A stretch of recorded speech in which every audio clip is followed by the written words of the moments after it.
এই শনিবারের শপথ গ্রহণ অনুষ্ঠান নিয়ে বিজেপি রাজ্য সভাপতি তিনি আজকে কি বলেছেন?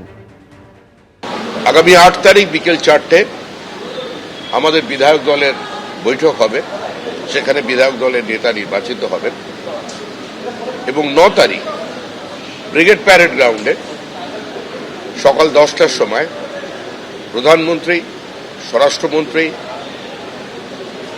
বিজেপির আরো সিনিয়র নেতৃবৃন্দ এবং সমস্ত রাজ্যের যারা মুখ্যমন্ত্রী আছেন, এনডিএ শরিকদেরও যারা মুখ্যমন্ত্রী আছেন, তারা সকলে উপস্থিত থাকবেন আশা করা যাচ্ছে। এবং এছাড়াও আমাদের বহু এমন সমাজের বিভিন্ন স্তরের মানুষ যারা জাতীয় পুরস্কার পেয়েছেন, পদ্ম অ্যাওয়ার্ডে আছেন এবং সমাজের নিজ নিজ ক্ষেত্রেই যারা প্রতিষ্ঠিত, সে ধরনের সমস্ত মানুষ তারা আমন্ত্রিত থাকবেন এবং তাদের অত্যন্ত বর্ণময় উপস্থিতিতে আজকে এই শপথ গ্রহণ অনুষ্ঠানটা হবে।